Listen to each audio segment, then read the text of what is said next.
everyone, thank you so much for clicking on this YouTube video. I'm very nervous because this is my first ever video that I've done and put out on YouTube, so I hope that this goes well is all I can say.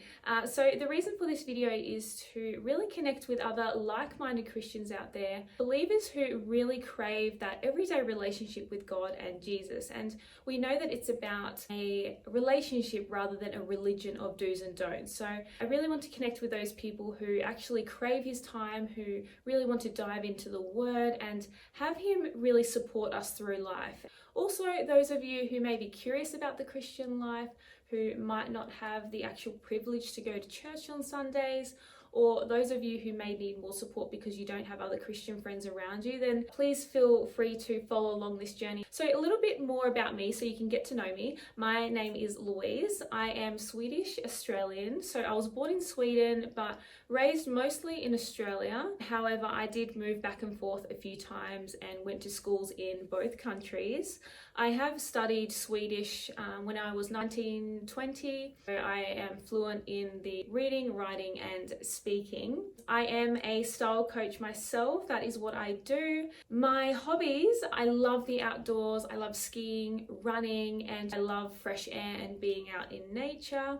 Another hobby of mine is ballroom and Latin dancing. I used to compete in this sport, but now I just do it socially and I love going out to salsa dance. I am married to a South African man. He is pretty much Australian now because he literally has no accent left. Our third anniversary is coming up this year, which I am really excited for. One of my passions in life is seeing people do what they were created to do. That really brings me a lot of joy.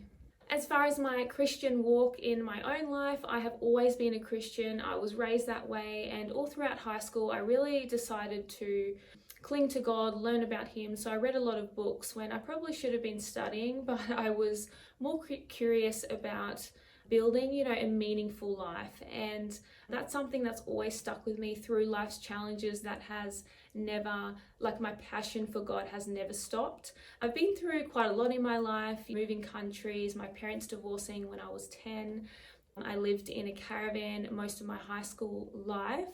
And then I got very sick for a number of years where I couldn't work. Someone really important to me died when I was around 18 years old, which was really traumatic. But through all these things and these challenges in life, I've really just stayed as close to God as I can. So I myself am still on a journey to trusting God, but that's really what it's about. It's the journey. And that's one of the reasons why I want to do this video, is to go on this journey together with other like-minded people. So anyway, through my process and my life with God, it's been challenging, but I do really trust him. So I wanted to share some verses with you that God put on my heart. I've just written it down on the piece of paper here, so I'm not flicking through so many pages in my Bible.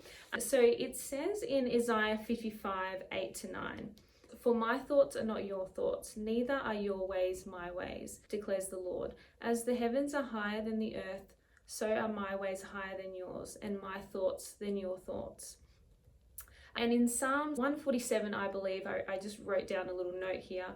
I always remember this verse, and it says, "His understanding has no limit." So that has been my inspiration going through all these crazy things in life, and the times where I really feel like I am sinking, like I do not know what I'm doing, I'm in a lot of trouble, like Lord help me. I just always have to remember that his understanding is so much more higher and greater than ours, and he knows what he's doing, and he is watching over me, he is protecting me. Even though many times we don't feel like we are being protected, he is. And that leads me to think about that verse in Matthew 6. I was going to mention this later on in the video, but I'm thinking about it now. It talks about worry and anxiety, and that we should look up to the birds of the air and see how they're just carelessly flying around, and yet everything is provided for them every single day. And that's how we should be. So I wanted to share a few of my favorite verses. So that one in Matthew 6 about worry and anxiety is one of my favorites. In Ephesians 6, and it talks about the armor of God. I've used this many times in my life, and I've found that it really helped. So it just talks about how we can spiritually protect ourselves. So it talks about, for example, it's symbolic. So the sword of the Spirit, we have the shield of faith, we have the helmet of salvation, and so on. And it's just really meant to protect us from anything that are standing against us in the world spiritually. And then in Deuteronomy 31, it just says, be strong and courageous. I've felt very fearful many times of my life, but I've always stepped out and always tried to really listen to God, even though I'm scared. And this verse has really helped me. So they were some of the verses that I have used very often in my life, but I wanted to talk a little bit about some of my favorite books in the Bible, just so you can get to know me better as well, like as a Christian and a believer. So I have read through the Bible twice from front to back. I am a global learner, so I really want to understand all the background information and the contexts before I form, an idea of it. And also because I am encouraging you and speaking to you about the Bible, obviously that is very important.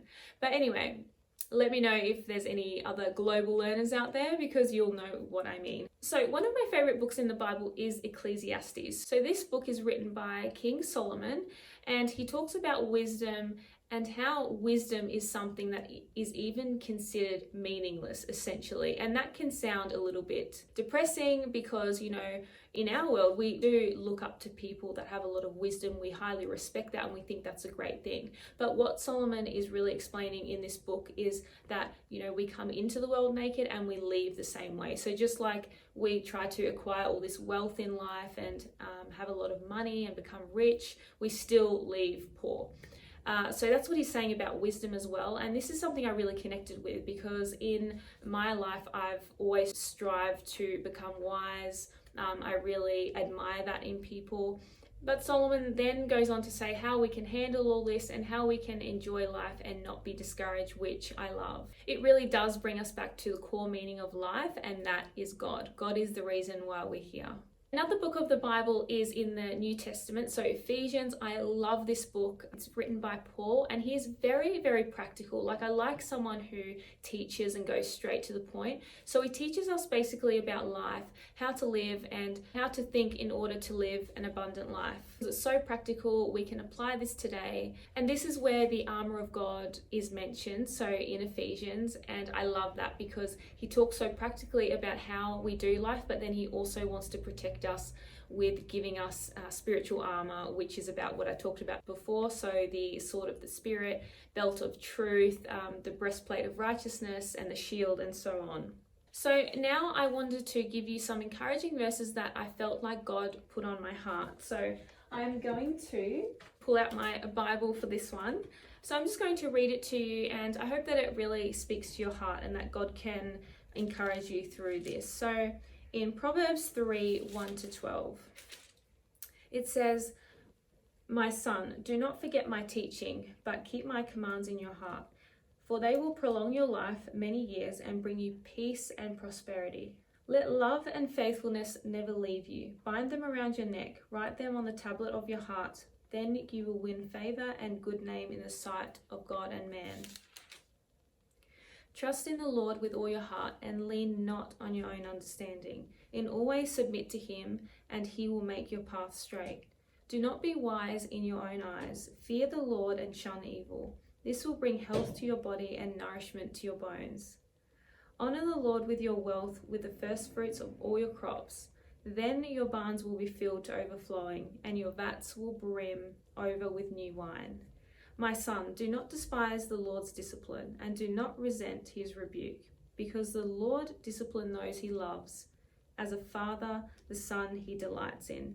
So this can sound maybe a little bit confusing to people, but just remember, if you do have a Bible at home, even if you have a study Bible, that is great, because they always have footnotes in here, and that can explain it further. So if you get confused on some things like, "and your vats will brim over with new wine," you might think, what does that mean? You can always look in the footnotes, just as a little side note to those who might not be sure about what I'm saying. Another verse I felt like God wanted me to share with you is Matthew 7, 7-11. So this is Jesus talking.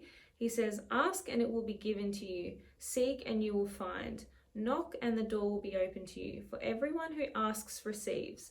The one who seeks finds. And to the one who knocks, the door will be opened." Which of you, if your son asks for bread, will give him a stone?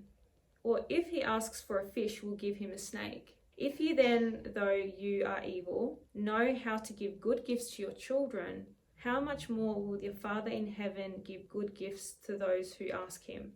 I love that because that just gives us a true representation of who God is. And again, this is just saying that we should trust God.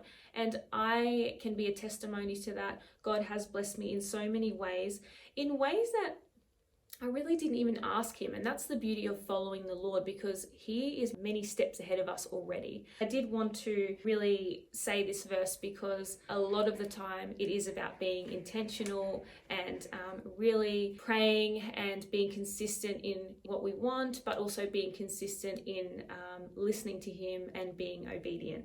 So I hope that those verses encourage you. I'm really excited to go on this journey together. So please like and subscribe if you want to connect further. Let's build each other up in this community. I hope you all have a lovely day. I would love to know more about you though, so quickly just jot down where you're from and what you love most about knowing God down in the comments so I can get to know you better. But anyway, for now, I just wanted to keep this video short and sweet. So I hope you have a lovely week and I'll speak to you in my next video. Bye.